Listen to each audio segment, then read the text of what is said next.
We welcome you to Pittsburgh, Pennsylvania, the anchor of the wrestling hotbed in Western PA. Tonight, inside historic Fitzgerald Fieldhouse, 4th-ranked North Carolina State looks to remain on top of the ACC standings against a talented Pitt squad, all fired up on senior night. And a pleasant good evening, Sean Kenny, Rock Harrison. Great to have you with us. I'll tell you what, Rock, expectations were sky high in Raleigh this year. North Carolina State has not disappointed. A 10-1 start, powered by their big three, Tariq Wilson, Hayden Hidley, Trent Hidley. 32-0 this year, but the most impressive part, 21 of those wins via the bonus points. They have done what was anticipated that they would do this year, and that's to win and to win big. However, when you look at the lineup and on paper, Pitt is favored in 4 out of the 10 weight classes. It's going to come down to bonus points in determining this dual meet. Well, let's start at 165. Two styles that are so similar, beginning with Thomas Bullard for NC State. Bullard is just a hammer on top. Once he gets a leg in, he is physical. And keep in mind, he has never lost to Jake Wenzel, but Jake Wenzel is a returning national finalist who has a whole lot of confidence. In a duel like this, if Pitt is going to pull off the upset, there's certain weights they must get. 157 is one of those. Elijah Cleary is a veteran who's been in all types of battle. But you have Ed Scott, the freshman, who's had a fantastic start with a 16-1 record and filled in nicely at 157 for the Wolfpack. It's going to be a fun night in Pitt. It's always noisy inside Fitzgerald Fieldhouse, especially when these three are in the house. Pitt counters with their two national finalists from a year ago. Can Bonacorsi and Wenzel power the Panthers?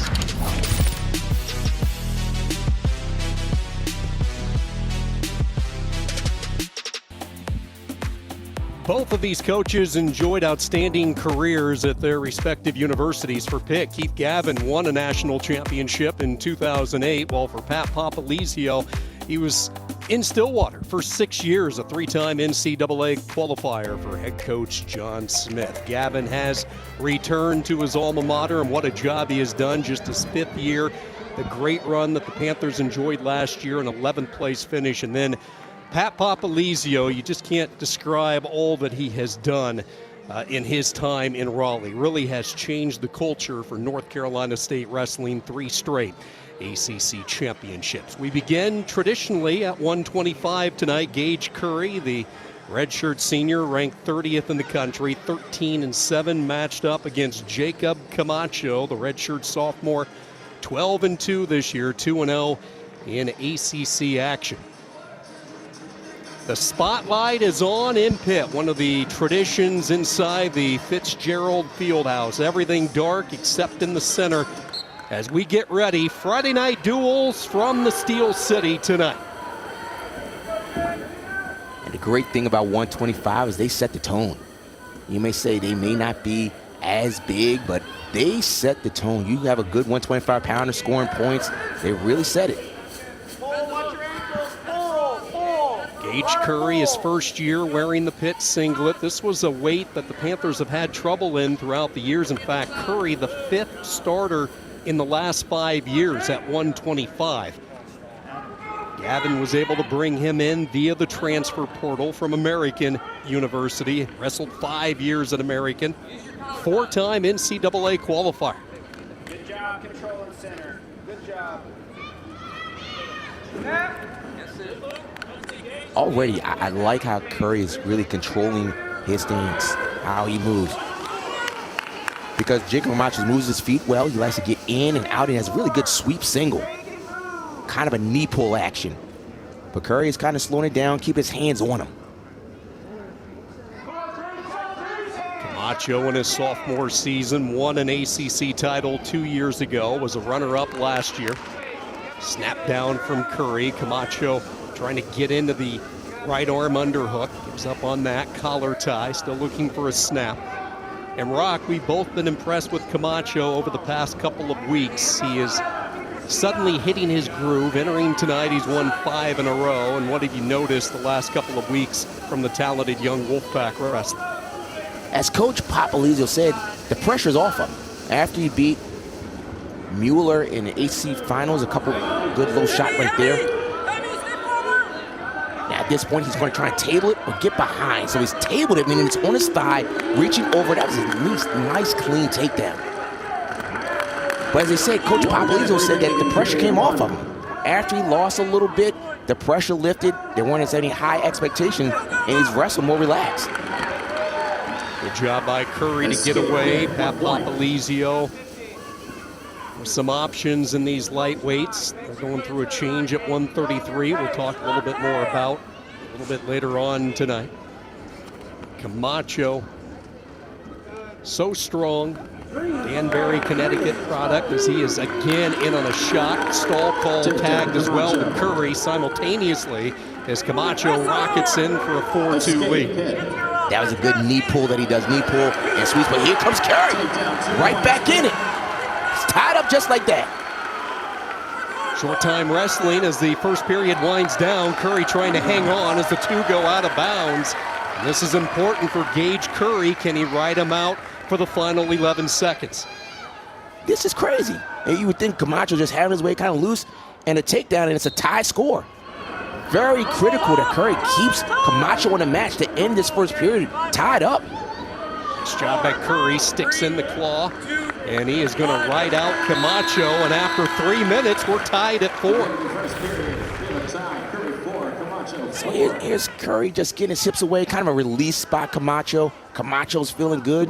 And then there's kind of the knee pull, and he sweeps out to the single, reaches it. Not too much of a fight there by Curry. But Curry comes right back, and it's tied up 4-4.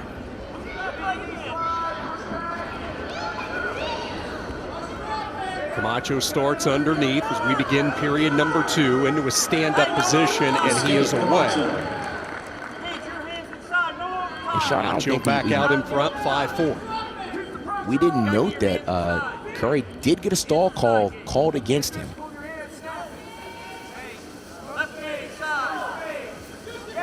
So the little things that Camacho's doing, even when he's stalking, he doesn't stand up. He keeps his stance. A lot of times when guys break and then they go back in and stand up a little bit, but Camacho keeps his stance as he stalks forward. Little things that make a difference.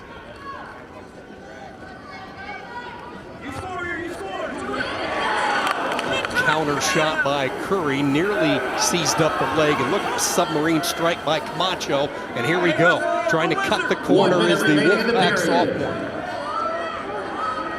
Camacho just got to pop his head. 2 points, Pocket got the takedown. So let's see here. Let's see if Camacho's going to try and ride and accumulate riding time and also try to turn. He said one of his goals was to get more pins.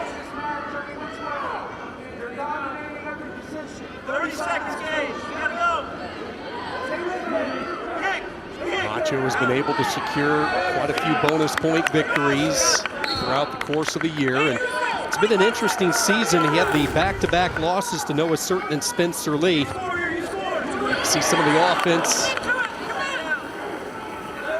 right there. And there's that knee pull. There's that knee pull, and he just chases. Chase meaning chase behind the reach. Now let's do a little math here, Sean.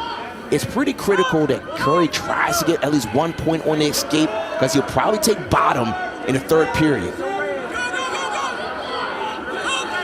Short time here. Curry's got to do something. He's just got to move. Just shake. Just get some action there.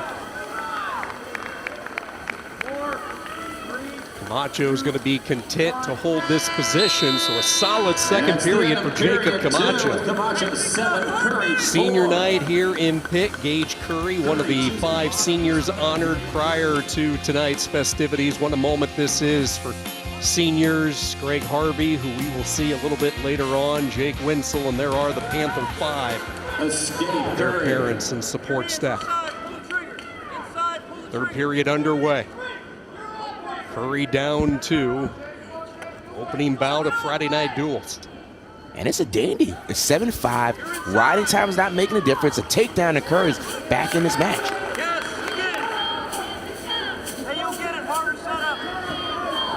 There's it. Same shot. The same thing. Takedown, Camacho, 2 points. And Camacho's doing the right thing. Ooh, what a nasty chin back. I mean, he yanked him back. He will get the full count of 4, so Camacho creating some separation late. Man, holding 4. That just went from being a really close match to now it's looking like a major decision. That quick, that chin back, just that little relaxation by Curry, and Camacho did what NC State wants to do, score points from the top position. Really quick chin back. All of a sudden, a match that looked like it was going to be a tight decision has suddenly escalated into bonus point territory for the Wolfpack. And we were talking about Camacho's ability to secure those bonus points all season. He has riding time, so right now he has the 8-point advantage. Curry, you can hear the corner telling him he needs to score. They tag him for stalling again. That'll be a Camacho point, so he goes up 14-6. Waterfall position as Curry comes over the top. I mean, that's just a stylistic coaching philosophy of NC State. They're still trying to score when he has a major decision, already a major decision. Could have just said, let me just kind of circle around, stay out of danger, but he earned a stalling call by being aggressive. Jacob Camacho, originally from Arizona, moved to Connecticut when he was 6 years old, found a home in Raleigh, and he has been their guy at 125 so many times, lighting the torch, getting the Wolfpack all geared up and ready to go, and he does it tonight in a hostile environment here in Pitt. Just aggressive wrestling. Kept going to the left leg of Curry, and Curry really didn't have a defense for that. But what was really impressive is that he did not stop wrestling to that nasty chin back. Give me your chin. There we go, and there's the back points. Just that relaxation opened it up from being a decision to a major decision. Good wrestling by Camacho. The young super freshman Kai Orini ready to go, Imperial, Missouri. And there is Mickey Philippi, the 3-time NCAA qualifier. Coaches Association All-American 2 years ago. Made the round of 12 in 2019. Both he and Nino Bonacorsi, and Philippi scoring more this season, taking more shots. That noticeably has been the biggest difference watching him throughout his incredible career. Sean, you're right about that. It's been a conscious effort for Philippi to score, not just to wait and knowing that if no one scores in the first period, he's a better mat wrestler than most of the guys at 133, but he's tried to turn up the offense a lot more in the first period than prior years where he would just kind of wait and play a defensive battle. Working hard off the 2-on-1, firm grip on the arm of Orini. He's able to clear it away. This has been an interesting wait for Pat Papalizio. We found out this week that Jared Trombley, the 2-time NCAA qualifier, won a couple of matches last year in St. Louis. He has began his descent program down to 125, so it will be Orini for the Wolfpack the rest of the way, moving the championships at this weight. Orini has a pretty good double. Now, Mickey Philippi has a really good defense. He always stays low, and he prefers giving up one leg than two. But Orini has a good double. He's got to close the gap a little bit and explode through. That's how Mickey has been gotten taken down in the past. It's just that moment where it's just a little lapse.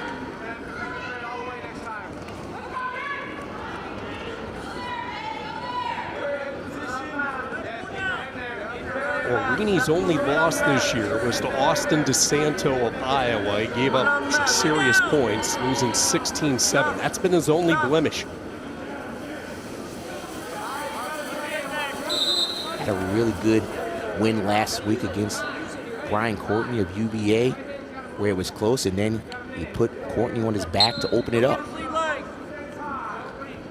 1 minute remaining in the period. Constant footwork from Orini. You see him dancing in the center. Inside a minute to go. Low scoring, Philippi and Orini at 133. This is playing into Mickey Philippi's type of match. Now, we're not suggesting that Orini force a shot. You never want to do that. But Mickey Philippi is content with being 0-0 because he feels that he is just a better mat wrestler than most guys at 133. Philippi able to get to his tie-up. Again, working on the right arm pretty heavily of Orini. Quite a career for Philippi. Last year at the NCAAs, he went 2-2, losing to DeSanto and Lucas Bird in the tiebreaker. You know, he told you during the offseason, Rock, you had a chance to chat with Mickey, and he said his head just wasn't quite in that consolation round. And that's part of the rigors of the NCAA, is the ability to bounce back mentally after losing on the championship side of the bracket. Choice scoreless after the first period. He has a pretty good wrestling partner in the wrestling room, and that is Luke Pletcher. In fact, these two very familiar with one another. They met at the NCAA championships just a few years ago, won by Pletcher, the two-time All-American, now helping out Coach Gavin and company. And every time we talk to Keith Gavin, he just can't say enough good things about the impact that Pletcher has made with his program.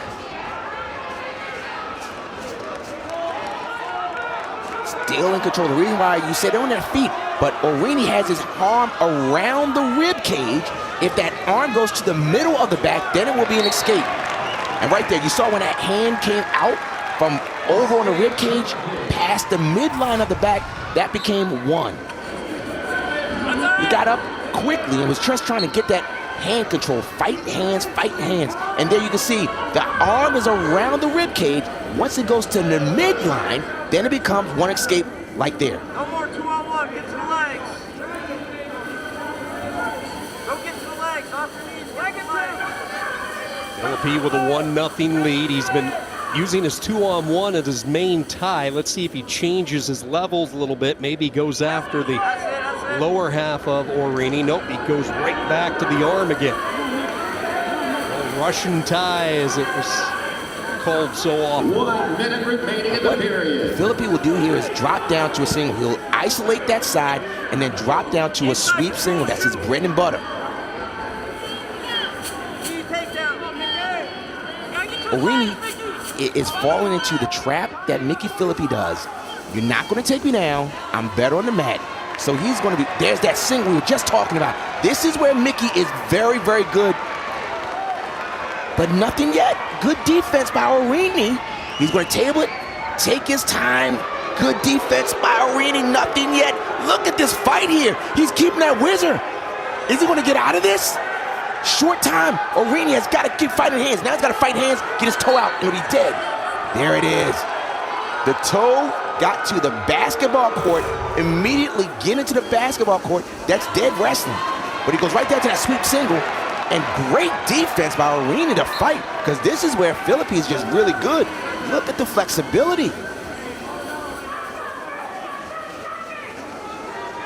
Not too many freshmen get out of that predicament without allowing any damage, but Orini just did. And we go to the third period, 1-0, the three-time NCAA qualifier. Having a tough time figuring out the defense of Kyle Orini right now. Wow, this is going to be mental toughness, because Mickey Philippi is tough on top. Orini knows, I've got to get out quickly. So he is, the leg is in, he's trying to lift it again.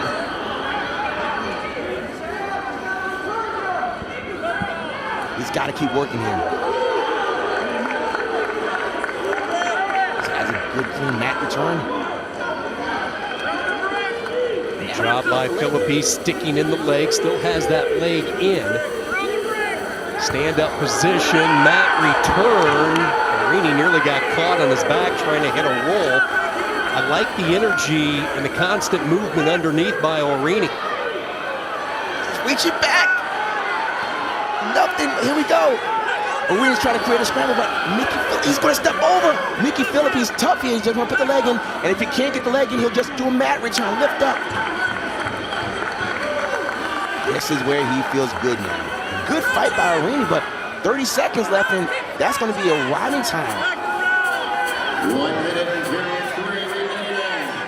So for our new fans, if that green box right there gets to over 1 minute, and it stays over a minute at the end of the match, that's going to be a point for Philippi. It's called riding time, and it's accumulating, and that's why it's so important that Orini tries to get out while it's under 1 minute.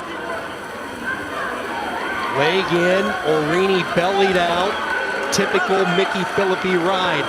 The freshman able to get away, but the riding time over 60 seconds. So now Orini needs a takedown. Short time wrestling with 20 seconds to go. Sean, how many times have we seen this? This is how Mickey Philippi wrestles. He feels that people are not going to take him down, and then on the mat, he's going to ride. And you saw when Orini got the escape, it was 4 seconds plus of riding time, and Orini had to take a shot. And Mickey Philippi wrestles the Mickey type of match. Entering this match, Philippi had dropped 3 of his last 5 matches, including setbacks to Joe Heilman and Corbin Myers and 6th-ranked Michael McGee. How many matches has Philippi won throughout the years in the way we just saw? So tough to score on, and then when he gets on top, lights out. That's exactly where it feels comfortable. Here's the mat returns. Right there, it's just staying tough, not panicking, putting the leg in, and here's the final takedown, just to ice it. Good job by the 133-pounder. Each team has picked up an early win. NC State, the bonus point victory from Camacho. Philippi counters the veteran for Pitt, figuring out the talented young freshman. Wolfpack by a point.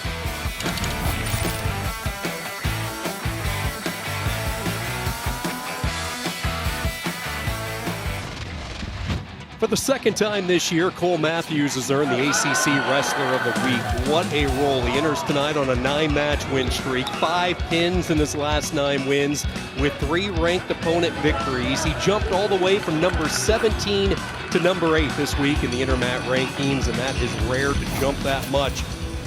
Victories this year over Stefan Micic. He handed Keyshawn Clark of North Carolina his first loss.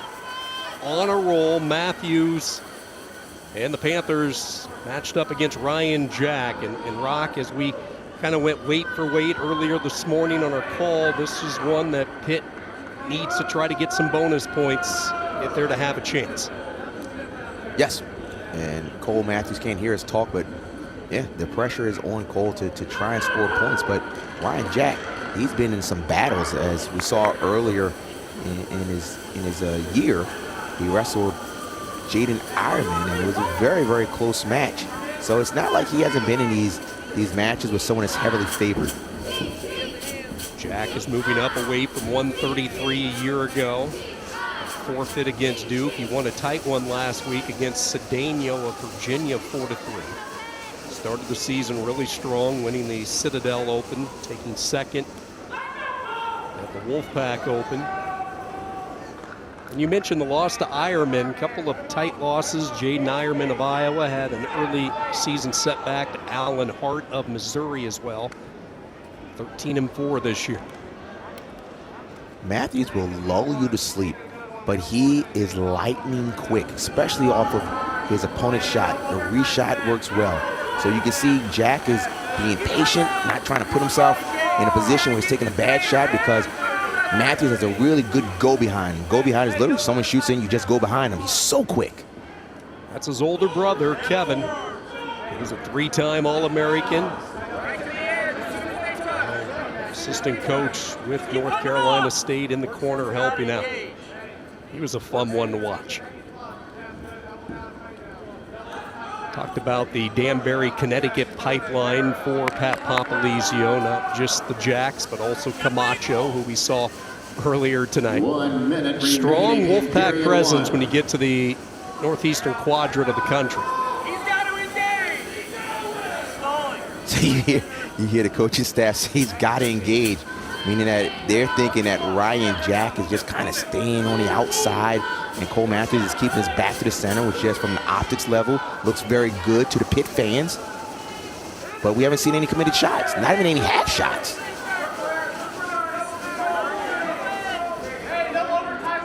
And this is what Jack wants. He knows that Cole Matthews is explosive.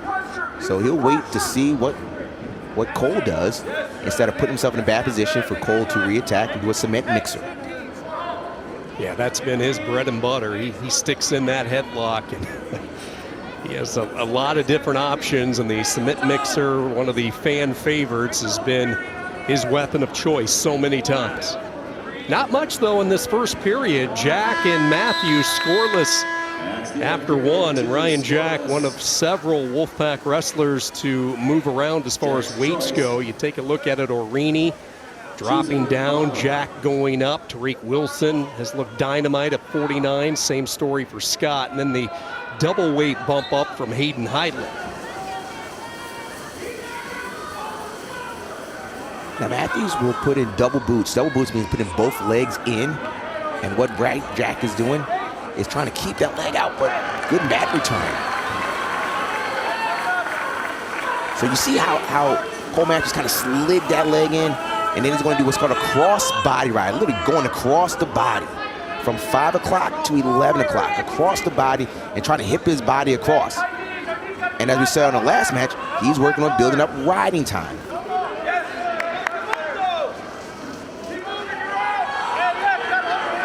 Quick burst of energy underneath, and Jack is away. And North Carolina State with a 1-0 lead, roughly 40 seconds of riding time for Matthews.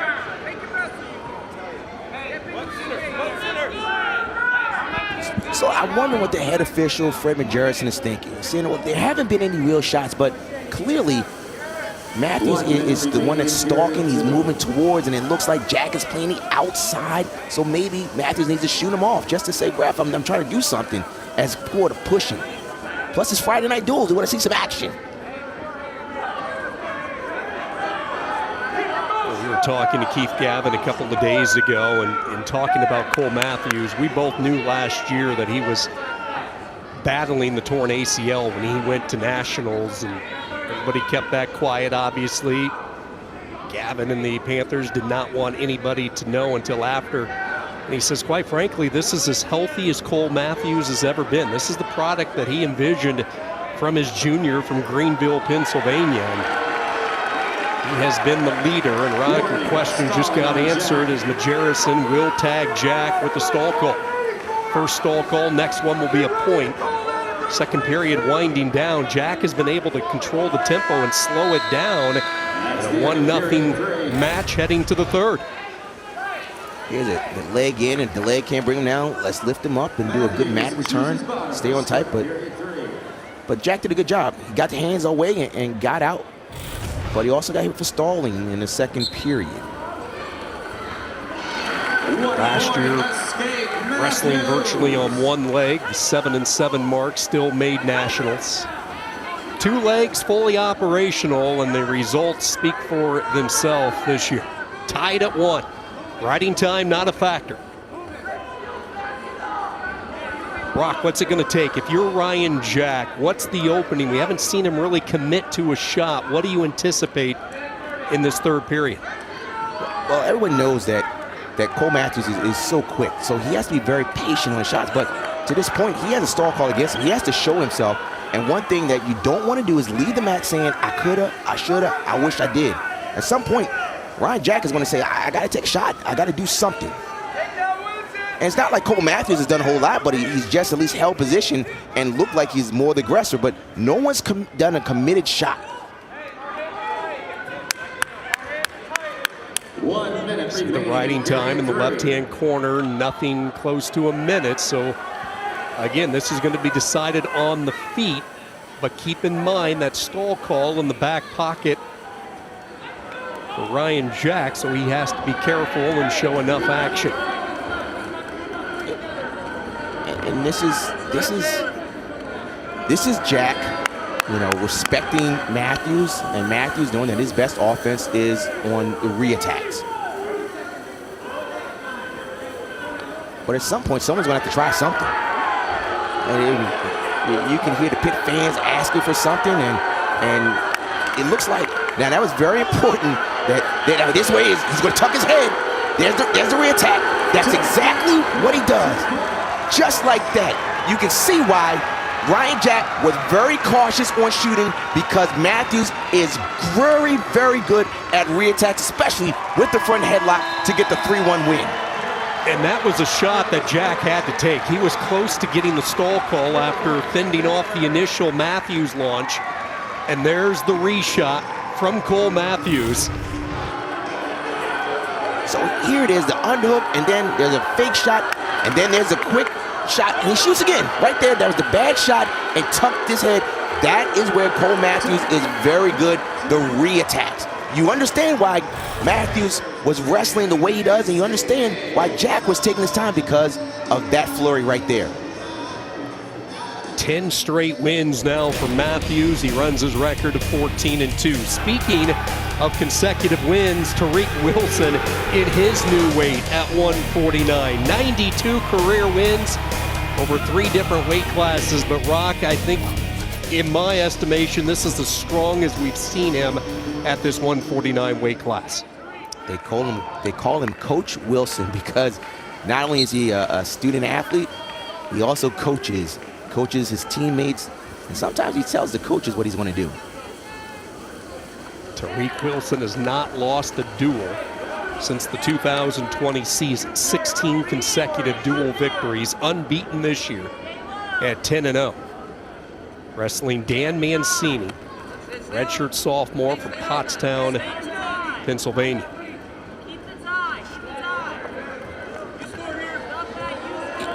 You really don't have someone in your room that is like Tariq Wilson in terms of length at that weight class. Very long wrestler, very good in reaching and finishing quickly. So when you say, how do you practice for someone, there's no one that's that size that can do what he does at 149. Tariq Wilson has been so fun to watch throughout his time in Raleigh. 4-time NCAA qualifier, twice at 133, twice at 141, 2-time All-American. He has a pair of top 3 finishes at nationals, including the run that I know we'll both always remember in 2018 when he battled his way all the way to the national championship match. Came away with the runner-up honors that year.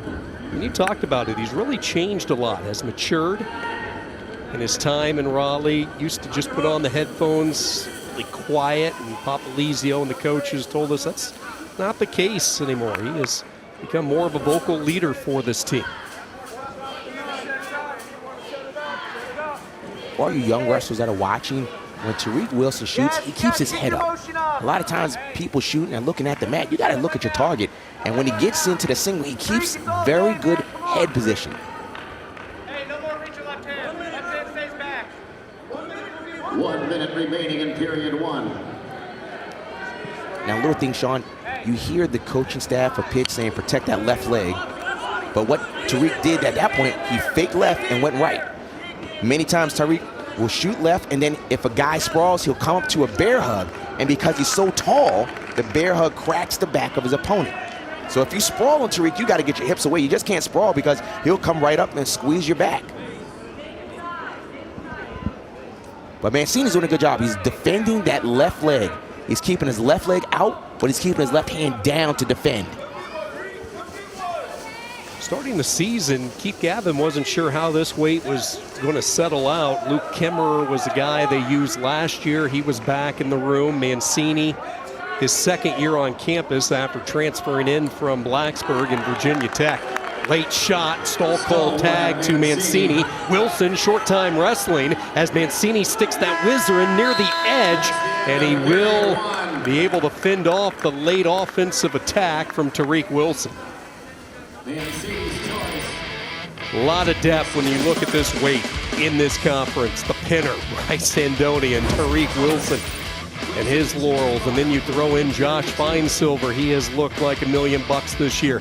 Zach Sherman off to a slow start. He is looking like the Sherman of old. And then Verclaren transferring in from Penn State, finding a home in Charlottesville.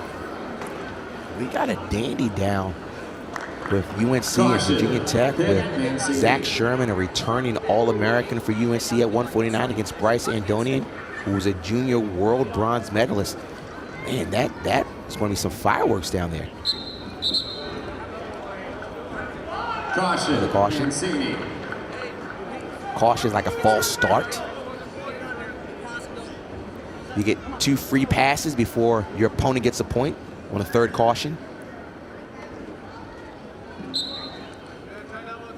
Let's see what Mancini can do on top. Trailing 2-1, Tariq Wilson into a stand-up. Mancini still has the left ankle.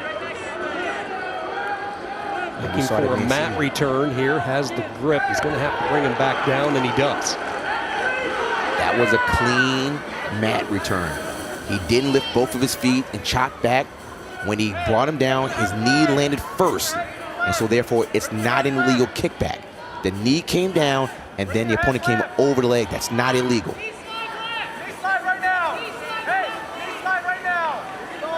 Certainly have seen the kickback ruling become a point of discussion, not just in the ACC, but across the country.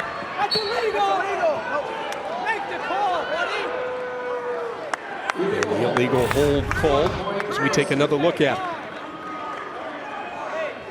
This was the clean return here.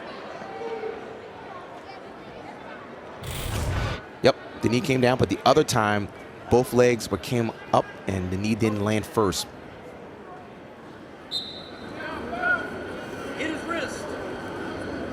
So that's a penalty point, so now it's 2-1 Tariq Wilson. But this is called a near wrist series, meaning he's rolling the wrist, but he's got to keep that wrist on Tariq Wilson's back. Mancini's doing a good job of staying tight.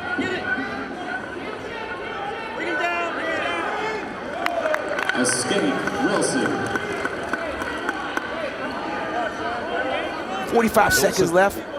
Pretty important for either Mancini to try and score or keep it close. And if Tariq Wilson gets a takedown, he starts to open it up, and immediately bonus points are a point of contention. Yeah, Rock, I was just going to say, you saw the additional point with the escape, the penalty point awarded. So Wilson with a 4-1 lead now, 25 seconds to go in period 2. Mancini trying to limit the open range of hunting that Wilson has. You see him drop down to a knee, trying to take away the lower half that Wilson doesn't have to shoot for.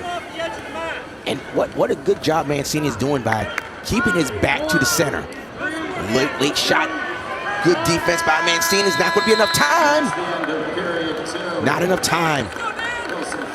4-1. Does Mancini go underneath? Here's what we see, what's called a near wrist series. Near wrist means it's the side of your body, so you have the near wrist to where your body is, and he's rolling it out. He can't take that wrist off of the back, but he's doing a good job of isolating the side of his body. Near wrist, meaning the near wrist to the side of your body.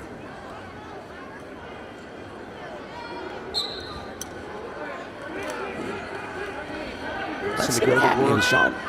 At the beginning of the broadcast, we had said that, you know, Tariq Wilson's been a bonus point machine, but it's 4-2, and it's not a point where riding time is making a difference. So it's only a takedown away.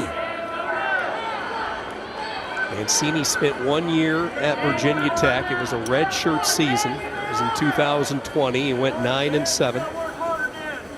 Coaches have really liked his effort the past couple of weeks. That's why he is here representing Pitt on Friday Night Duels.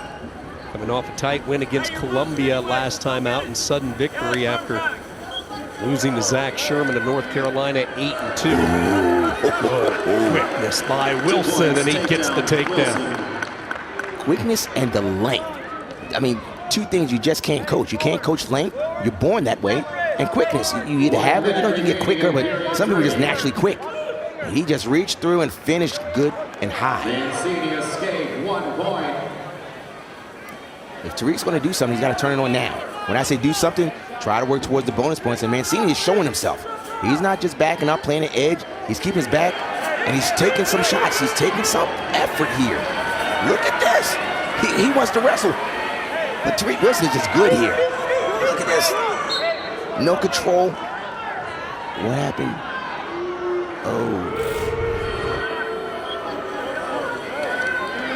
Look at that double. And we said before, he keeps his head up.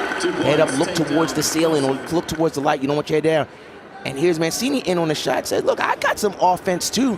And then something happened in this little scramble area where Tariq Wilson decided to take some injury time. So what happens now is it's not injury time. It looks like there's some blood, so it's called blood timeout. Yeah, there's some blood there.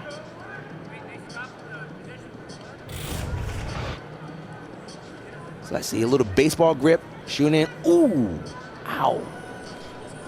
I mean, look at, even though he got hit head to head, skull to skull, look at Tariq Wilson still wrestling. So that's not injury. When there's blood, it's unlimited time based upon the view of the official. So in high school, it's 5 minutes. In college, there is no technical time for blood time.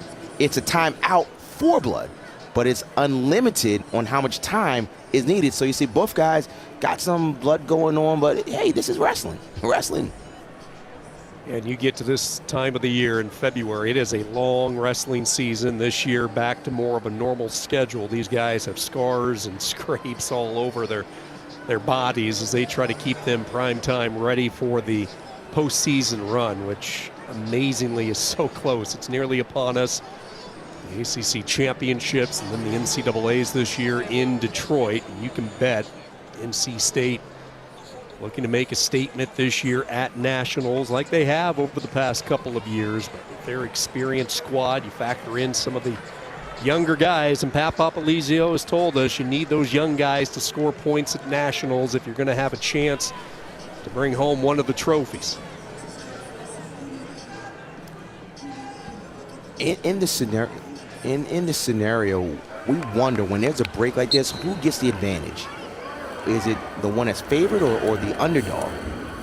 And right now, it looks like Mancini is still going at it. Now, Tariq is going to try to open up. He needs a score because a takedown and some back points certainly opens it up. But Mancini's back in again. Back to that same scenario. Really showing himself. We're talking about the effort that Coach Gavin wanted to see, and he's showing a lot of effort here against the returning All-American. He wants to finish this match strong. You look at the hand. My goodness. Oh, almost they gave a takedown there. The official's going to talk about it. They say, yes, it was a takedown. 6'5". So at this point, he gets height. Height means stand up. And when you see this, look at Tariq's flexibility. And look, his foot is over his head. Look at this. Steps through and gets the last second takedown. Didn't make a difference in the final outcome, meaning that he still lost the match. But Mancini is showing that I can go with an All-American. And that's what Coach Gavin wanted to see from Mancini. He's showing effort. Good job by Mancini. So at this point, we saw Cole Matthews does his reshot, which is typical of Cole. But then you also saw the fight and the grit of the returning All-American, Tariq Wilson. Come on back, it's Friday Night Duels.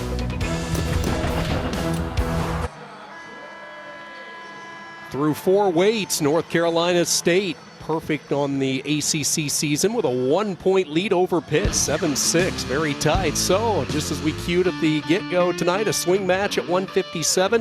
How will Ed Scott respond coming back from his first loss of the year last week to Jake Keating, matched up against the transfer from Ohio State, Elijah Cleary? And Cleary with the 11-5 mark. This was a weight last year that gave the Panthers some issues, so Gavin hit the transfer portal, and Cleary has certainly solidified the middle of this lineup. And he takes an immediate shot, as Ed Scott is oftentimes very aggressive, likes to go for his underhooks.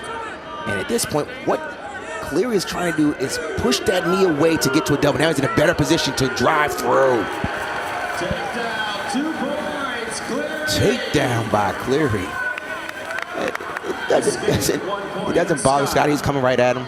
Going to just bang on the head, stay heavy, and try to will his underhooks in, and his underhooks oftentimes lead to headlocks.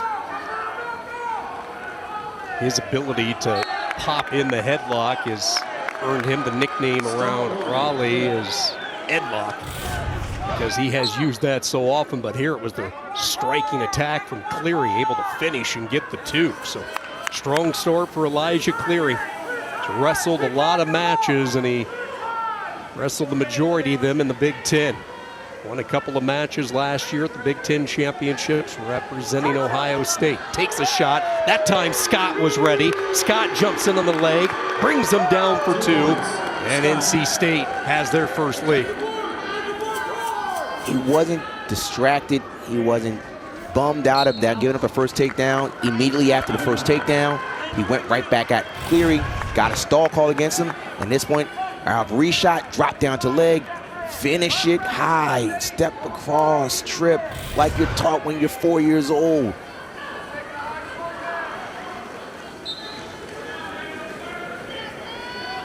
Now, this guy will also slip in a leg as well.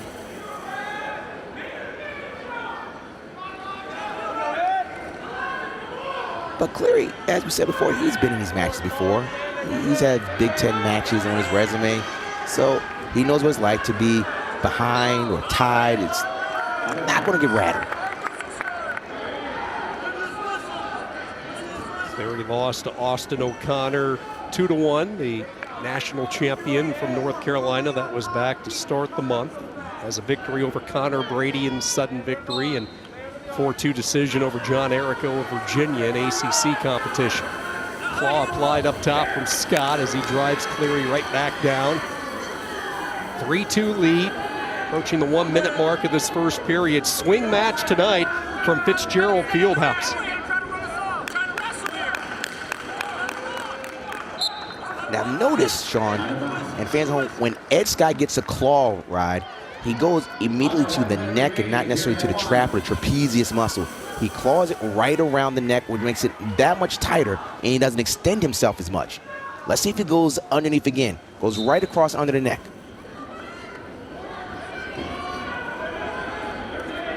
Chops out the post arm this time.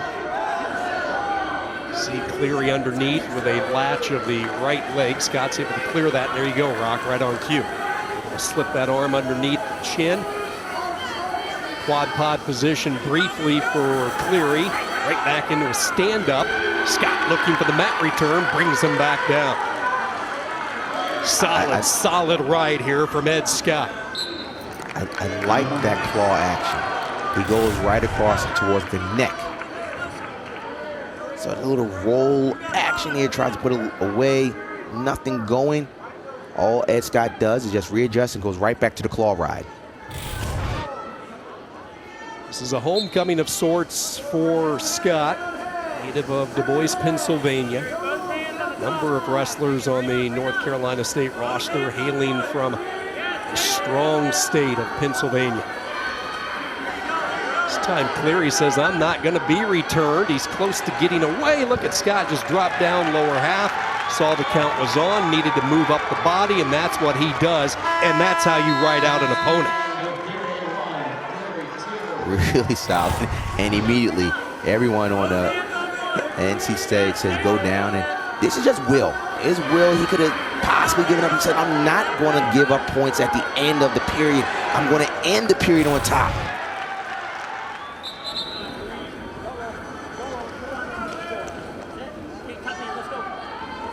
First caution against Cleary.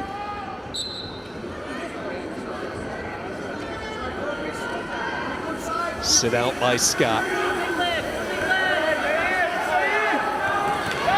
Cleary able to bring him right back down. Good job by Elijah Cleary.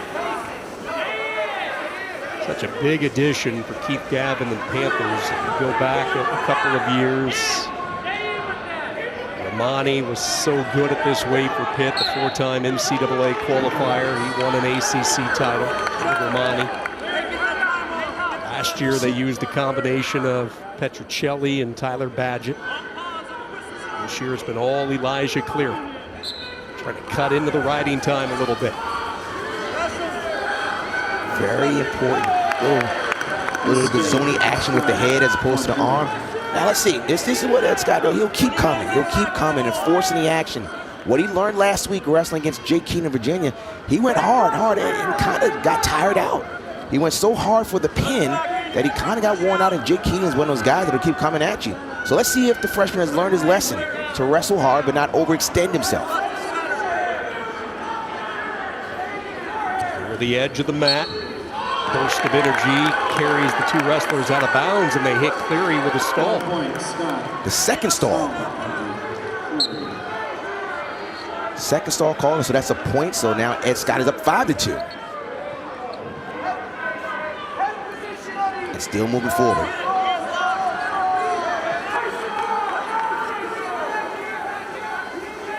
Sprawled back, chest on the back of the neck of Cleary. Cleary trying to clear the head out of there, get out of the tie-up. Scott He's got a just circle. relentless. Yep, just got a circle. continues to drive him near the edge.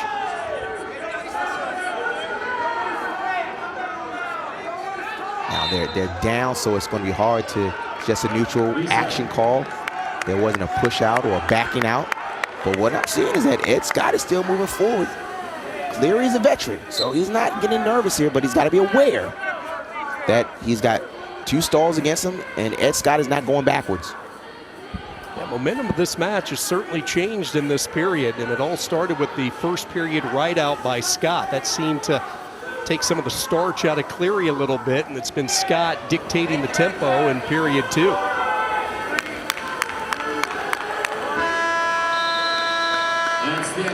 Let's see what Cleary does. He was pretty much ridden out that first period. Is he going underneath? No, he's going on his feet. I agree. I agree. But for this to be a good decision for Pitt and Cleary to stay on neutral, he's got to show some offense. Scott moving up a weight this year to 157, more of a natural weight for him. 149 was a cut last year, and changed his lifestyle, really eating a lot cleaner.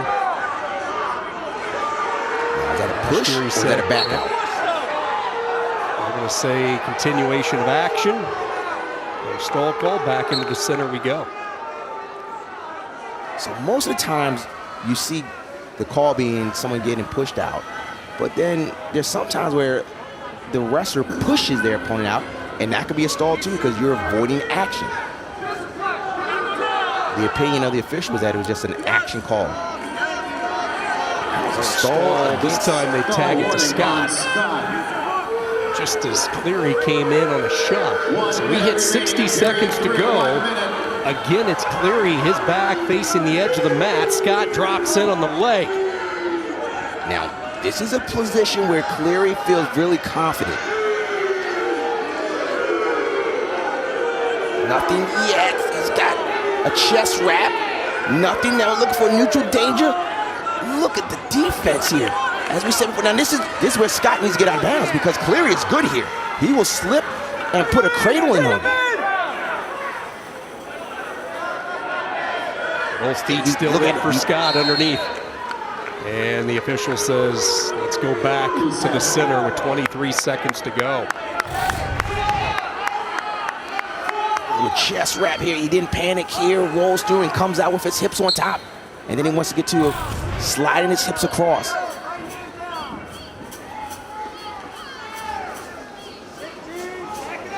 He's got to try something. He's got to try something, not just a takedown, but he's got to get a takedown to the back. And 10 seconds left. There's a shot. It's not going to be enough, though. Nice bounce back win for Ed Scott.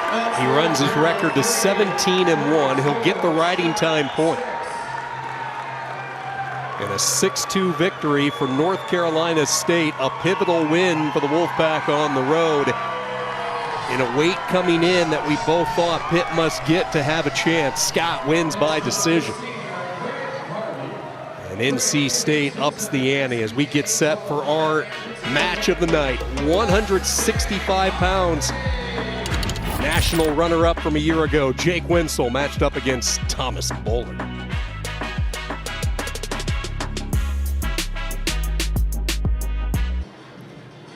Fourth-ranked North Carolina State out to a 10-6 lead on Pitt. Halfway home from Fitzgerald Fieldhouse, and we get ready for the marquee matchup. 165. 6 NCAA championships combined between these two. Thomas Bullard is on a roll since the scuffle. He's won 7 straight. Jake Winsel coming off a surprising loss to Columbia last week in the tiebreaker. The national runner-up from a year ago, sitting at 12-5, but Rock, what makes this so interesting, similar styles, and Winsel has not been able to figure out Bullard in previous matchups. Not at all. And these guys are mat wrestlers. What we mean by that is that when they get on the mat, they enjoy being on top and really just punishing their opponents underneath.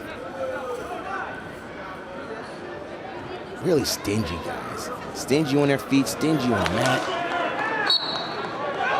Stalling against Pitt. Backing out. You got to work your way to the center. This crowd not happy with Fred Majerison. Early stall call to Wenzel. That redshirt senior, South Park, Pennsylvania.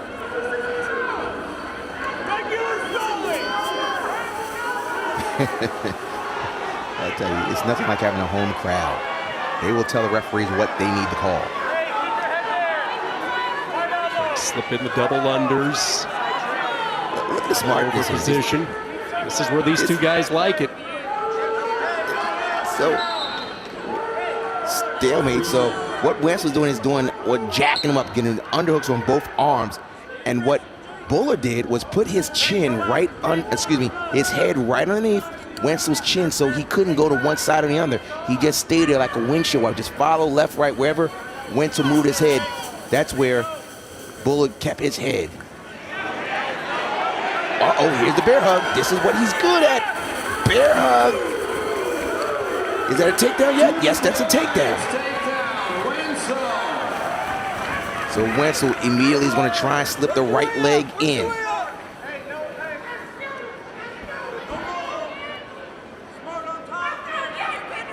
So a little broomstick action.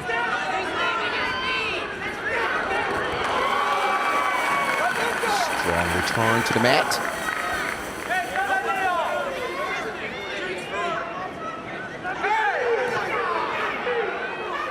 Wenzel again brings him back down. Bowler just continues to spring right back up into the standing position. Legs still in for Wenzel. 2-0 lead. And when you watch Jake Wenzel wrestle, especially when he gets into those upper body locks like we just saw, Keith Gavin says he's the strongest athlete that he has been around, especially over the last 4 or 5 years in the weight room for Pitt. He is just a rugged, strong, knock you out type of wrestler. Sorry. Jake Wenzel gets to his bear hug, isolates the hips and pops hips. And control is felt by the official, and control was established. 2 points, 2-0, and what a really tough ride here, building up riding time. And now, second period, decisions need to be made. Who's going down? As we said earlier, both guys feel good on the mat.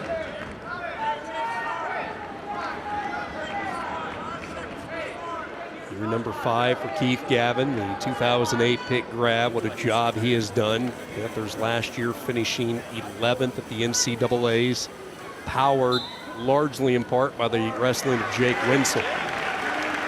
Smothering ride to end the first period and a 2-0 lead for the national runner-up from a year ago.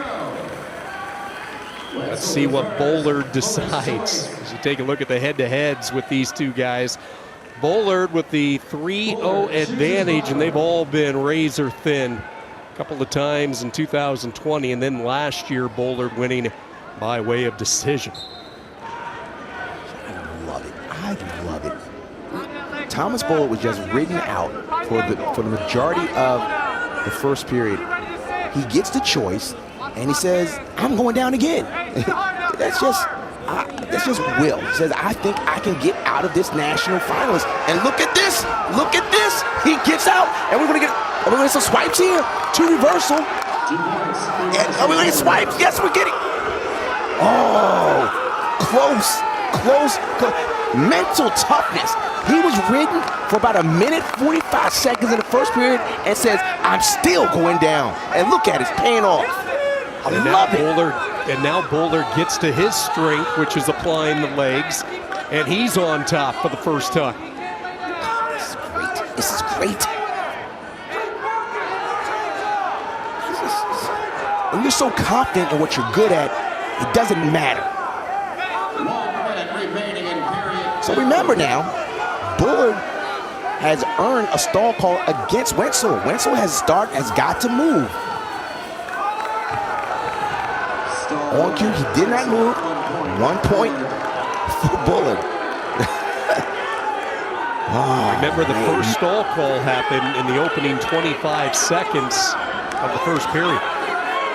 So that comes back to bite Wenzel. Keith Gavin obviously concerned. He knows Bullard is so strong in the riding position, a 3-2 lead. Second period, can Wenzel figure out a way to get out from underneath? Look at this.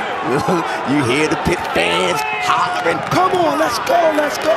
And look at Bullard, just cool. I'm just going to continue to do what I do. And that's right. He's got in the riding time underneath a minute. Now the question is, what is Jake Wenzel going to do? Bullard said, hey, I'll go back underneath you. Now, what is Jake Wenzel going to do?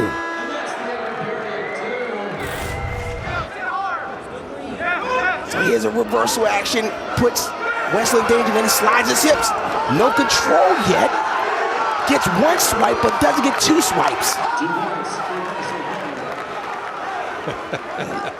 The rock cam. That's what I'm talking about. Get fired up. And that's what happens. Wenzel says, I'm going down. Show me something. Draped off to the left side of the body. Wenzel tries a roll. Bullard stays with him. There's a Peterson position, but look at Bullard. He's stretching out on him. Stretching it out. But Bullard, look at Wenzel. We're up on our feet. We're going 3-3. Hello, America. Let's do this. Look, this is great. Both guys were ridden out at the end of the first and second period, and they still went underneath. This is mental toughness right here. But who's going to get the takedown? Who is going to get the takedown here? We saw that Jake Wenzel had the takedown in the first period, but I tell you what, Bullard has a sneaky good low single to his opponent's right leg.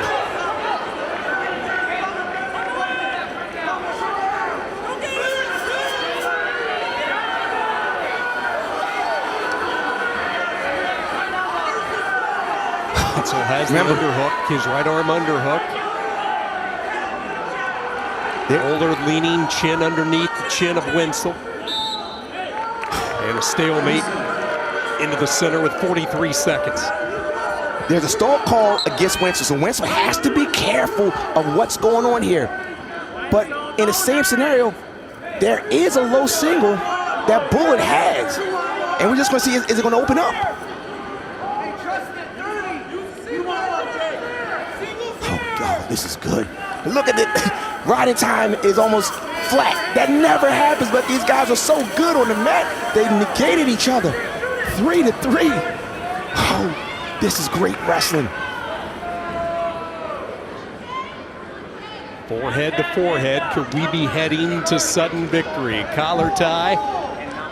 Fred Majerison looks like he is going to allow it to continue, and we go into the 2-minute sudden victory at 165. First one to score wins as the tension mounts inside Fitzgerald.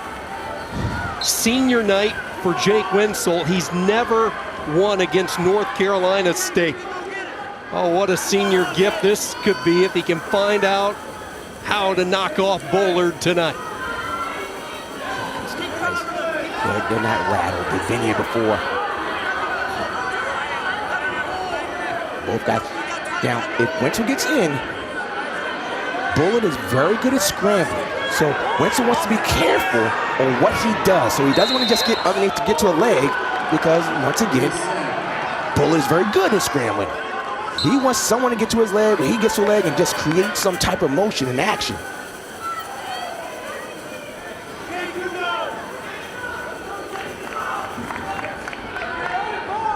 What Jake Wenzel oftentimes does, he'll go an overhook and then try to trip the left leg of his opponent. These guys are just has the overhook. And again, stoppage.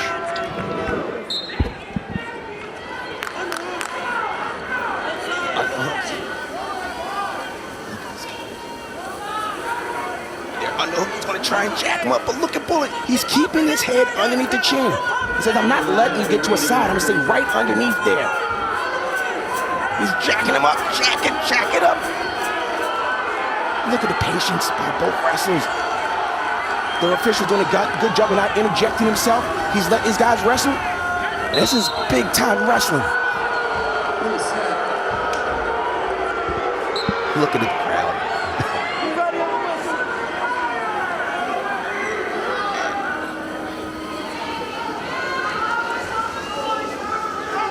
I don't think anyone's going to do anything that's too crazy, and there's not going to be too many clean shots here.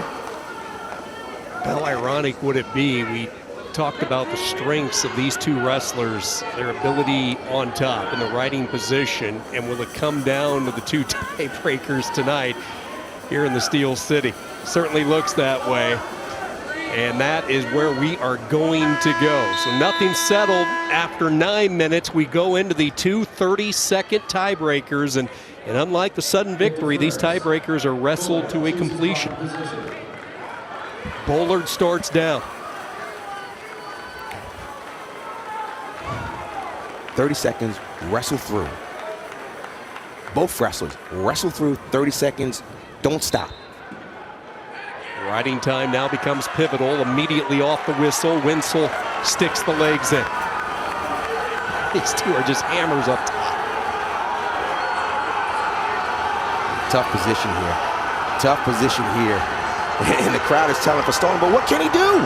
I mean, Wenzel's got double boost covering the hips. There's nothing much that can be done by Bullard. You can holler and scream all you want, but he's covering both hips. What can Bullard do? Wenzel rides him out for the full 30.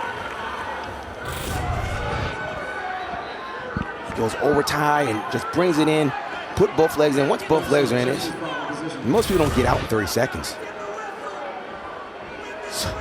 Same thing, Bullard is going to try and slip a leg in. Many times he's going to probably do the same thing, overhook, and try and slip the leg in. Oh, right up. He got the one. Now Bullard's got to try something. He's got to go all out. We got short time, double underhooks here. What is Jake Wenzel going to do? Inside trip, do we have something? No takedown yet. Kenny's going to get out of the back. Nothing yet, nothing. Still nothing. Holy moly. Still going at it. Short time. It looks like Fitzgerald is going to go crazy for senior night and the national finalist, getting his first win over any NC State wrestler he's ever wrestled. Jake Wenzel returning NCAA finalist with a win.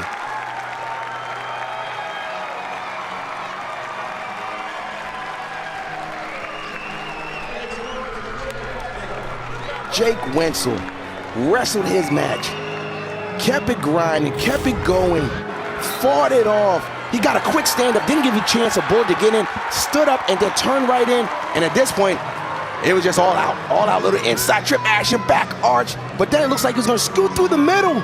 It looks like he might just come through here, not quite. And then what Jake Wenzel just gets out. I'm cleaning myself out of here. Good job here. Exciting match here on the last minute.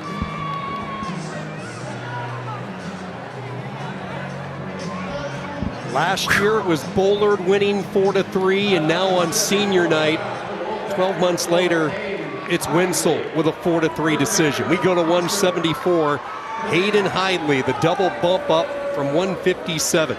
North Carolina State's first four-time All-American, matched up against Hunter Kernan, the redshirt junior of Bethel Park. And if you're a Wolfpack fan, here's where you just sit back in the recliner, and if the regular season up to this point has been any indication, it has been bonus points galore for the Hidley. 7 coming from Hayden, 11 coming from Trent. An early offense from Hidley in a 2-0 lead. Little freestyle arm spin, come out the back.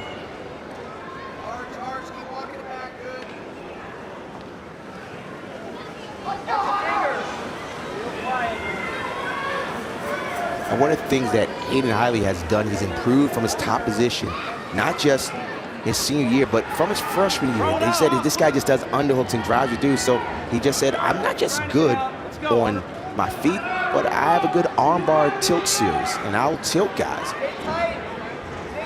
Stay tight. And you're definitely stronger. Stay tight. Hidley with a chance to work up top, a 2-0 lead. And you can see with Hidley, he uses his left toe as kind of an anchor and a push to turk the body across. He uses that foot to push and then hip himself over. Yep. the tilt. Initially just the one swipe. Now he's going to get the full allotment of 4, and Hidley more than 90 seconds in with a commanding 6-0 lead. He has a chance maybe to get another tilt. Plenty of time to work. Kernan in some serious trouble early on, the junior from Bethel Park. And Hidley close to rolling him over, and he will get the swipes. And for the second time, Kernan exposed 4 more, and Hidley very workmanlike 10-0 lead. He's not just winning the match, but he's silencing the crowd. The crowd that was so hyped 2 minutes ago is now just saying, what are we seeing? We're seeing a guy that's never lost an ACC match doing what 4-time All-Americans do, and that's dominate. Hey, look at Hayden Hidley, 40 straight duel matches. His last loss back on December 16th in duels of 2018. Recently just the 6-pack wrestler. Rich history of North Carolina State to hit 100 career wins. And he is going to put this one away early. Statement from Hayden Hidley, and that is it. 18 points in 2 minutes, 53 seconds. Hidley in the Wolfpack with a 15-9 lead. That's just impressive. That's how you quiet the crowd. That is what is expected of Hayden Hidley. He goes to his tilts, gets some swipes, goes to the arm bar, and not just a pin, but he just goes and gets a tech fall in the first period. Just quietly puts NC State back in control, and then also says, hey crowd, be quiet, my name is Hayden Hidley, and I'm going to shut you down. And that's exactly what he did. Went out there and dominated with a tech fall. Back in his home state, Hidley celebrates with a tech fall first period from Papalizio. Jake Wenzel, though, gave this fan base in Pitt something to cheer about on senior night. The spotlight on him, and boy, did he ever deliver.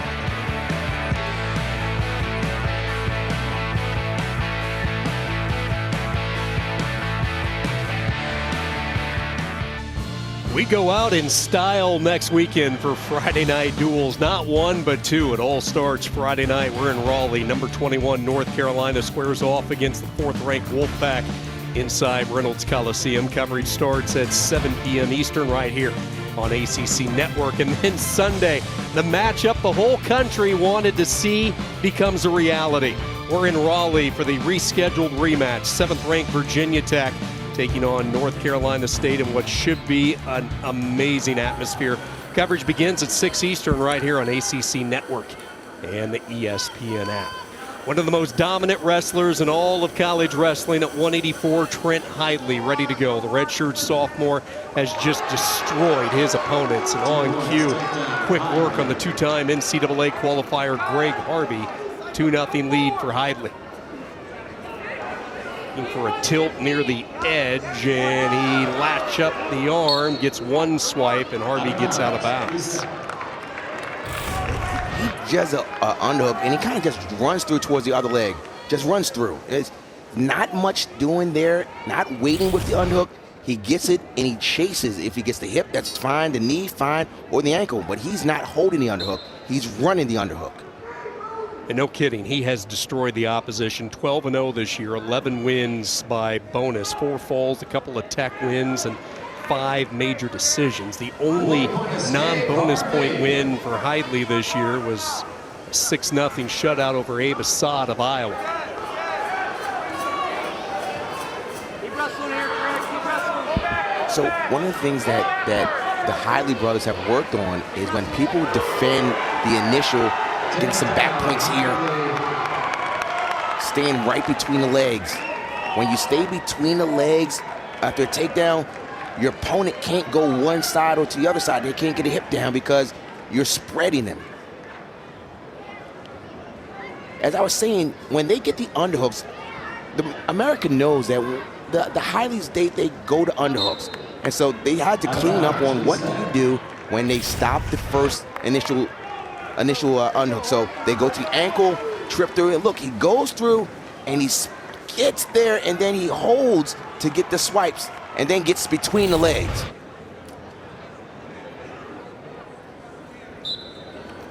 It's 8-1 already.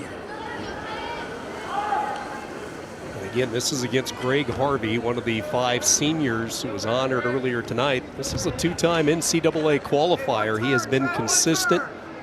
For head coach Keith Gavin, has always wrestled a real physical style, heavy hands, and you know, entering this matchup, Harvey on a 4-match losing skid, and this is a tough way to try to get some momentum built before Charlottesville in the ACC championships. But this is a guy that has scored a lot of points for Pitt in duels and at the ACC championships over the past 5 years.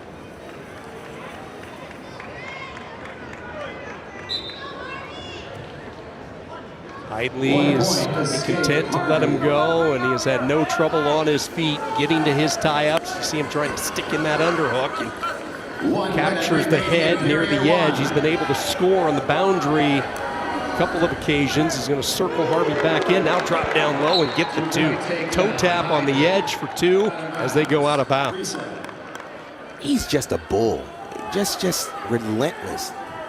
The top 4 guys at 184, just tough. I mean, if you watch any of the top 4 guys, you would not be surprised if any of the top 4 won. And that's no disrespect to anyone at 184, but the top 4 guys have really separated themselves from the rest. Again, no disrespect to 184, but the top 4 guys, they're just tough. Trent Hidley would love another chance at Aaron Brooks at Penn State. That was such a fun match last year in the finals of the NCAAs. Brooks winning 3-2. And I'm curious, Rock, we both watched a lot of Hidley this year and him put up these massive points like we're seeing here tonight as they tag Harvey with a stall. Here comes another shot by Hidley. But where have you seen him improve the most? I mean, he's been so good his first couple of years, but it seems like he's taken it to an even higher level this year. Where do you think the growth has come? It's clearly the confidence. He always knew that he was good, but now he knows that I can blow through people. I'm not just good enough to win, but I'm good enough to dominate. So much so that Coach Papalizio says that I've got to pull Trent back in practice. Say, look, take the day off. He trains so hard. He's always going forward. And I think the biggest difference this year, not knowing that he can win, but now he's trying to say, I want to dominate and crush everyone. And you gave the numbers about a couple minutes ago, just his numbers showing that he's on a mission, not just to win, but to crush. Close relationship with his brother Hayden. In fact, Hayden wasn't sure if he was going to come back, and one of the determining factors for Hayden on his return to Raleigh this year was the national championship loss. He wanted to be there for his brother to help him capture a national title, and will it be the year? We'll find out in less than a month, a little bit more than a month, I guess, when you look at the calendar in Detroit.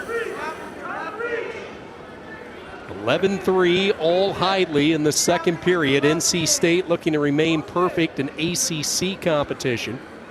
Entering tonight 3-0 and 3 convincing wins. Let's not forget that Trent Hidley did beat Miles Amin in freestyle over the summer. And as we all know, that Miles Amin did take an Olympic bronze medal. So it's not like Trent Hidley doesn't believe he can't beat anybody. Foundation of the Wolfpack moving forward, Trent Hidley. He's such a fun guy, too, off the mat. You can tell everybody really enjoys being around him, a leader. You see some of the offense here, Rock. It's just doing things beyond the underhook. And I misspoke and I said that it was over the summer. It wasn't quite through the summer, but they did wrestle in freestyle between Amin and Hidley.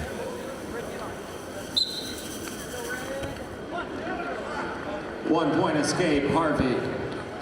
Talk about Trent Hidley's personality, dynamic off the mat. Quite a social media user on Twitter. As you see Harvey trying to get some offense late. One thing about Harvey, he's not going to quit. This guy has a nonstop motor. He's going to keep coming at you. Hayden Hidley watching his younger brother. giving some instructions from the corner. You mentioned Tariq Wilson one day wants to be a coach. Same can be said for Hayden Hidley.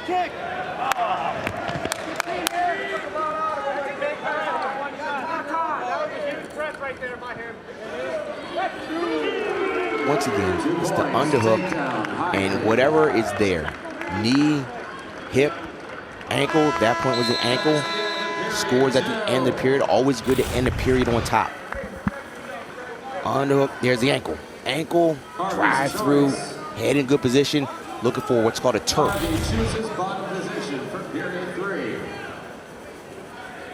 Just a very... says, let's go down. Starts in the down position. Imposing style of Hidley. Escape Harvey.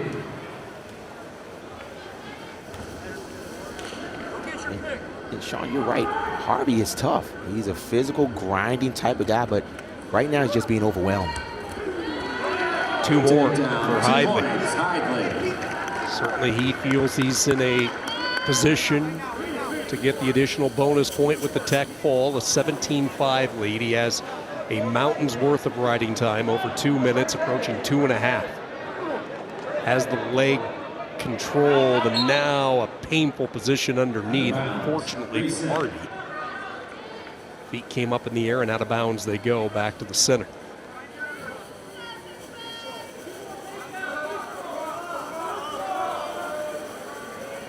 For Harvey, tough opponent to wrestle on senior night.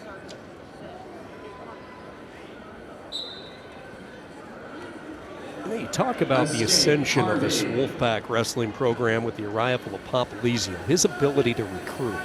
2016 recruiting class, #1 in the country with Tariq Wilson and Hidley, Hayden Hidley, Thomas Bollard as Trent gets 2 more. You follow that up a couple of years later with Trent Hidley's class, the 2018 class with Camacho and Trombley, the heavyweight Deontay Wilson, who's battling a couple other heavyweights this year to even crack the lineup. So Popolizio has been able to recruit the talent and then develop them once they arrive. And he kind of brings in all sorts. You know, he likes the blue chip along with the guy that is willing to outwork you each and every day. He's had success with both. He says that whoever comes to NC State, you have to earn your position and you earn your spot every year. And if you're not going to perform, someone else will perform in your stead. So just because you may be an All-American or ACC champion, there's a final takedown by Trent Hidley to earn a technical fall, just like his older brother. Just really stretching out the match, stretching out the duel for NC State, and he's going to give a little raising of the roof. He raises the roof. Trent Hidley, as you said before, working on being dominant, and he was dominant again. 12 straight dual match win.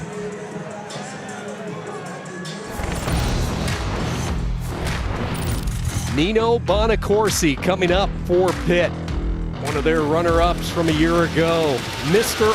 Offense, if you blink, you might miss it. Pure offense from Nino Bonacorsi. Nobody shoots more than the redshirt senior from Bethel Park.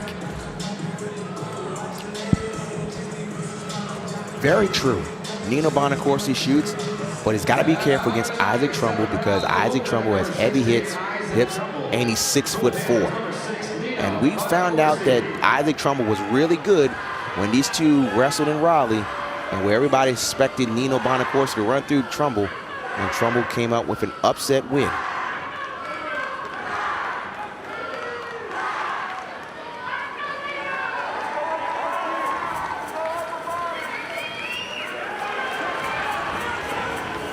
Smart wrestling there, but what Trumbull does is try to get his hips down to the mat because he has what's called heavy hips. Heavy hips meaning that it's harder for his opponent to get from underneath him.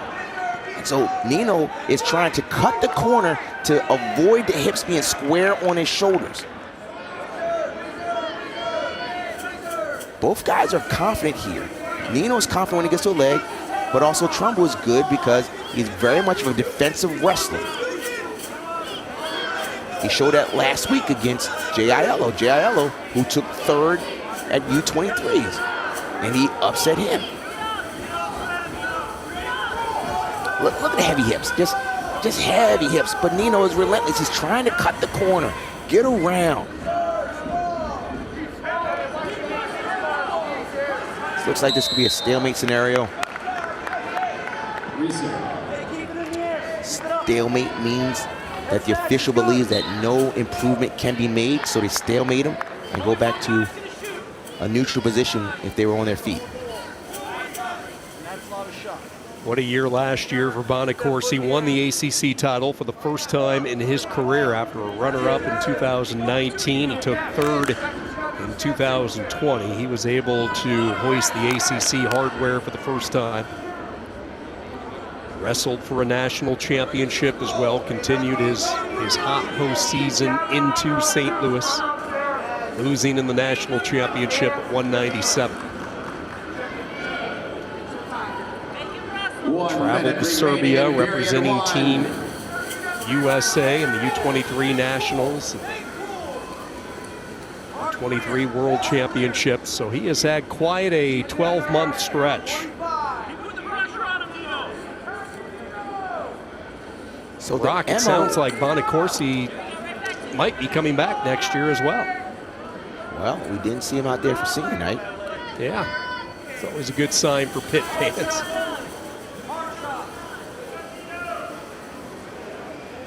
So Trumbull is the MO on Trumbull is that he's not going to shoot. So the question has to be, brought to the attention is if he's not going to shoot, how come he doesn't get hit for stalling? Because he holds center and he moves forward, moving forward and keep his position, his stance. He doesn't back up, even though he doesn't shoot a lot, but he's going to keep moving forward.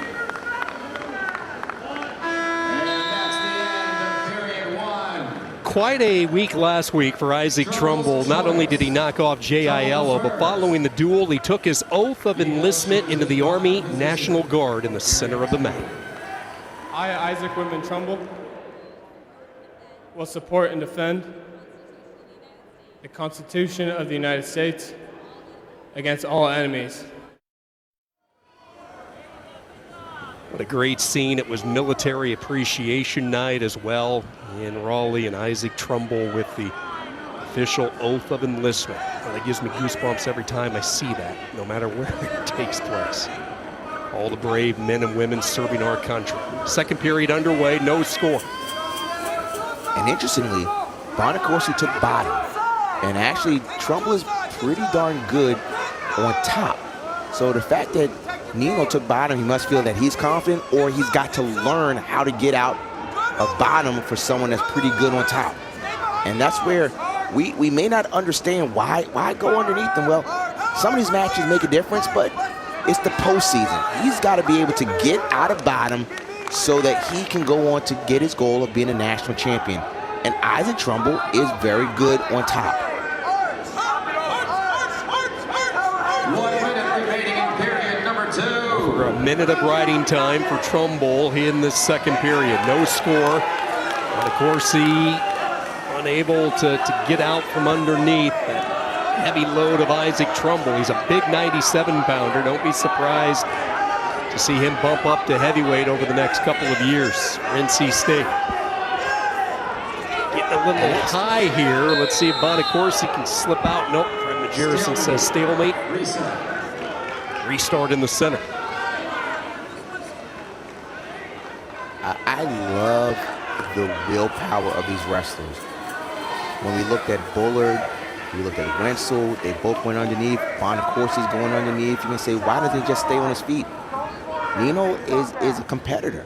He wants to get better. Wins and losses, yeah, you want to win. But the bottom line, am I going to get better? And he's getting better by figuring out how to get out of someone as good as Trumbull is on top. So he's got to work here. 22 seconds left, pretty critical. Now Trumble's going to try and crowd him a little bit. Nino is going to try and roll through, but once again, Trumbull has good, heavy hips. And he looks like he's going to ride out Bonacorsi for, is it a nothing yet? Nothing yet. He's still holding on. Nothing. Oh. Good scramble at the end, and here it is. Just a little motion. Bottom is just more mental of anything else. So you just got to keep moving. You don't want to stay stationary. And this is just the start of a long scramble.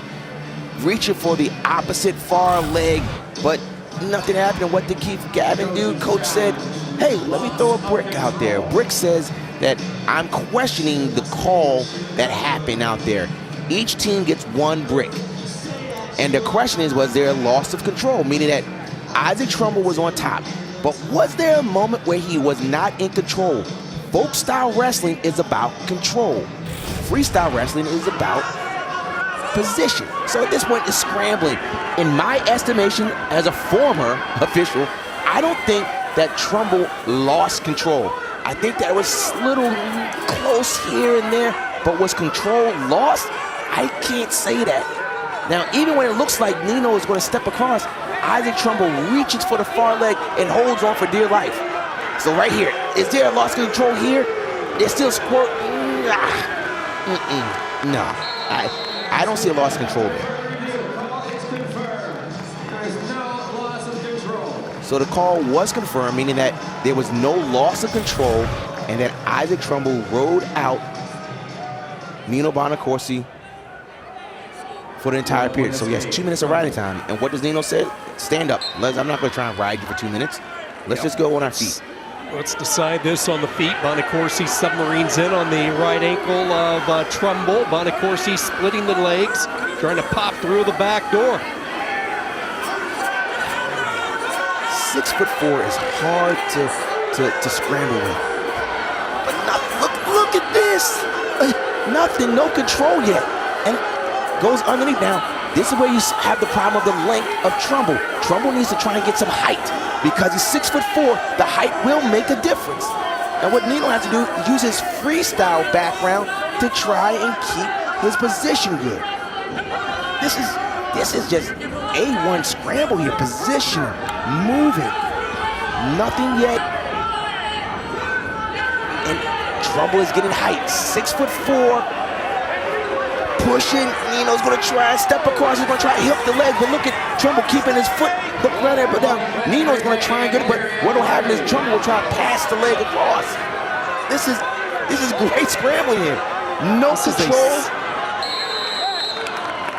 A 69-second scramble because Bonacorsi shot right in. Just that, and Nino knows he needs to get in it. He's shooting. So riding time has been locked up. So it is essentially 2-0 Trumbull. But Nino's going to keep shooting. He's got 30 seconds to make something happen. And there's a stall. Now he's trying to cut the corner. He's got to get across. But Trumbull's going to be very stingy right here. At this point, look at this. The length is 6'4", ladies and gentlemen. This is hard work here. But Nino is relentless.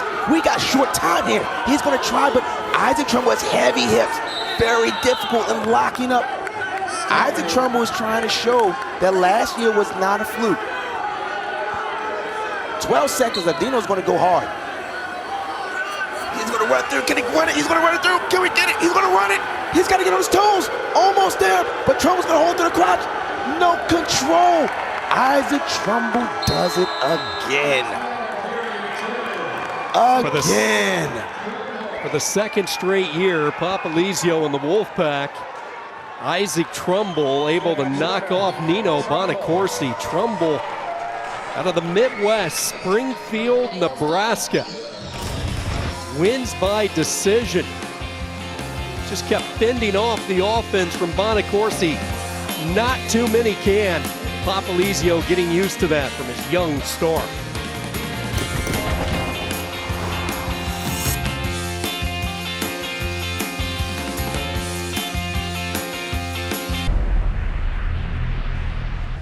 The conference's best have gathered for the ACC Wrestling Championship. These guys go at it, they are exciting, and they're confident. Unbelievable! There it is! Raise the roof. Holy moly! I love this sport. What a year of wrestling on our Friday night duels. Looking forward to the weekend in Charlottesville, Virginia this year, the host of the 2022 ACC Wrestling Championships. Final bout of the night, it's the heavyweights. North Carolina State, 4th ranked in the country, in control, 23-9. Jake Slinger, the junior of Pitt, Tyree Houghton, the junior for North Carolina State, and it's Slinger who shoots off the early fireworks in the 2-0 lead. That was a good shot there. I mean, I'm not saying it's just more surprising how clean that was from a heavyweight. Not just a heavyweight, but a big heavyweight. You look at Slinger, he's 1-2 against ACC foes this year, has a win over Quinn Miller of Virginia, lost to Nathan Traxler via the major decision, and then Brandon Whitman, a tight one, 4-3. So with the exception of Traxler, he's been right there, has some ranked wins. George Mason transfer in his 2nd year at Pitt. He grew up in Pittsburgh. He spent many a nights, many an afternoons cheering on the Panthers inside this historic field house. Riding position, 2-0 lead on Tyree Houghton. In Rock, if you look at it for Pat Popolizio in North Carolina State, really this is the one weight as Slinger's close to getting a count. It's the one swipe, and Houghton able to get back to his base, but this is the, he tries a crossface. This is the one weight where he's not sure how it's going to unfold come March. Will it be Tyree Houghton or will it be the freshman Owen Treffett? And that's what they're going to find out. Coach said that we're going to give ample opportunities to both wrestlers. But let's go back to that. We saw that Slinger attempted to do a tilt. And it's very difficult, but also challenging to do a tilt because when you're a heavyweight, when you put someone in a tilt position, you want them perpendicular. But because guys are so heavy, it's kind of difficult. But the fact that he was attempting a tilt, showing that he is confident. So here's a tilt, and a lot of times guys get a little sloppy in heavyweights because they're so big. You don't want someone to get rolled on you, but Slinger felt very confident doing a tilt. That's not something you see often from a heavyweight, unless you're Gable Stevenson. He has certainly showed us a lot of things that we're not used to seeing from heavyweights. Good position for Houghton as he is up to his feet, and he is away, and he comes right back at Slinger, and he'll get the reverse for 2. Slinger kind of lost his balance, and Houghton did what he was supposed to do, take advantage of his opponent's misstep. Now let's see what Houghton does on top. Doesn't have a lot of experience, wrestled just 6 matches last year, all extra matches. And that is something when you talk about the extra matches that have now been introduced to the sport of wrestling, a lot of the credit goes to Pat Popolizio and the NC State staff. You're right about that. It was Popolizio that really threw the idea out there, and it was embraced by the wrestling community, and it was great for the fact that we had a shortened season and getting guys these matches. Matches leads to more experience. Short time wrestling, first period coming to a close, and it will be tied at 2. Each of the Giants with a takedown. And I'll be honest, Rock, the first time I saw Tyree Houghton, I didn't recognize him. This guy has gotten big since last March, around 30 pounds bigger. Showing some of that strength here. And just ran through Slinger there. Slinger kind of pulled back. You never want to pull an opponent on you. You want to get to the side and try and pop your hips. Pulled, stepped over his own feet, and what did Houghton do? Turn around and just ran through him.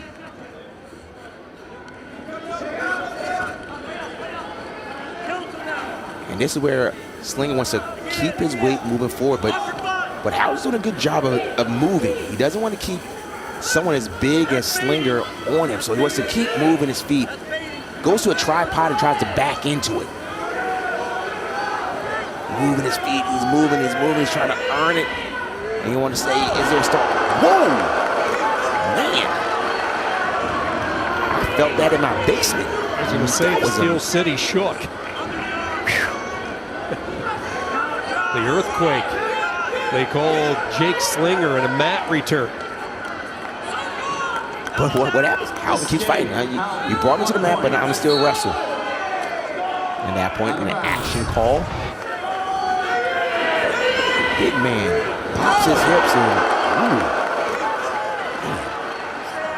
to the side again. Oh. Smartest people in the gym were the cheerleaders. They knew what was coming. They started to bail out there. 1 minute remaining in period 2. Those two big bodies near the edge, and you start looking for cover. Houghton with a 3-2 lead.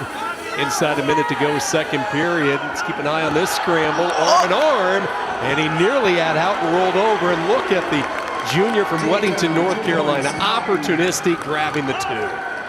Kept wrestling, didn't panic. As soon as he got out, he said, let me just go a little go behind. So it looked like he was in danger when he got rolled to his back, got around him, and now it's been a pendulum swing from that great takedown the Slinger had early in the match, and Houghton just chipping away, telling coach, hey coach, I think I'm the guy at heavyweight for NC State. I want to be the guy to represent the Wolfpack, Pack Nation. Trying to do a cradle here. Maybe his goal is just to hold, to keep in the period on top, but he's trying to slip back. Not enough time though. That's the end of period 2. Slinger 2 points. This is a pretty special weight for North Carolina State. Take a look at some offense from Houghton. He gets rolled over and he just snap down spin. Let's just spin. To the dismay of the pit corner. I think every coach in America has felt that with one of your student athletes just.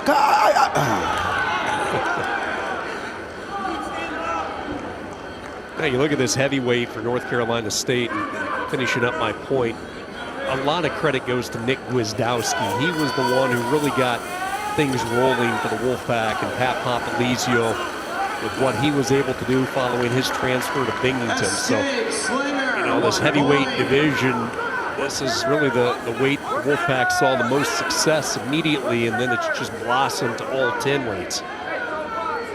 So at this point, Slinger has to do something here. Now, it's not a great shot. Your hips got to get underneath you, and Howard's just going to try and spin behind him. When you shoot, you can't be extended, especially as a heavyweight. Maybe roll through for a cradle. Let's see if Houghton, he almost had it at the end of the second period. He's going to try and roll through this cradle again, but it's broken by Slinger. What I was saying before, when you shoot, you want your hips underneath you. You don't want to be extended, especially when you're heavyweight, because guys are so big. Slinger, out of bounds. Reset.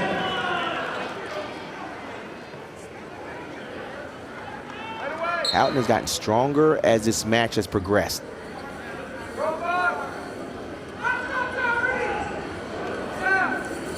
This is where you trust your training, where you know that I can continue to push myself. And here is the biggest misnomer in wrestling. This guy doesn't get tired. That's baloney. Everybody gets tired. The question is, can you function while you're tired? And what is happening now is that Houghton is functioning being tired. And he's just building and building and building. So when people say this guy doesn't get tired, no, he just functions better when he's tired. He wills himself to push his body when he's tired. So that's what Tyree Houghton has done. He's tired, was pushed, but kept willing himself. That comes from a very strong room at NC State.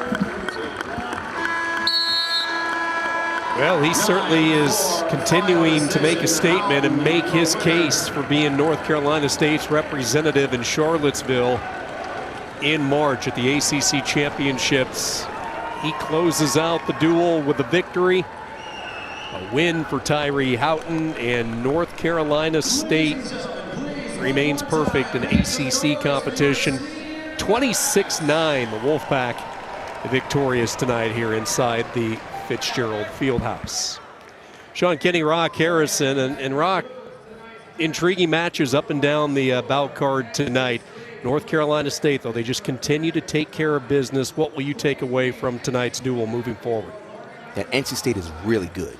And this was a game, Pitt, and the tight matches, Pitt did what they had to do to stay tight, but NC State was that much sharper. And it was just a lot of mental tough matches here. Here, Cole Matthews does his little re-attack and gets the ball rolling, but after that, Tyreek Wilson does what Tyreek does, and that's be a coach. Knows what he needs to do to win. Even though Mancini was game, Tyreek Wilson was just a position there. But this was the exciting match. Jake Wenzel, for the home crowd, senior night, gets through from Bullet, who's never won and beaten. Hey, give me some love here, fans. But when we come back to it, there's this guy named Aiden Hidley, who was just an animal. He just does what he does, silences the crowd, gets a tech fall, raises, and what happens? His brother said, hey, bro, if you can do this, I'm going to do it just as much. He gets another technical fall over a very tough Greg Harvey. But he raises the roof too. Bro, if you do it, I can do it. And then you get to a position where Isaac Trumbull does what he does. Pat Popolizio and the Wolfpack run their record to 11-1, now 4-0 in the ACC. They have outscored their first three opponents. Remember, they have the forfeit win against Virginia Tech, 101-11. It's been that dominant. Coming up next, it's Bowl Men on Campus. For Rock Harrison, this is Sean Kinney. Once again, your final, the Wolfpack roll 26-9 over Pitt. To watch this game on replay as well as other matches on the ACC network, download the ESPN app. This has been a presentation of ESPN, the worldwide leader in sports. Good night from the Steel City.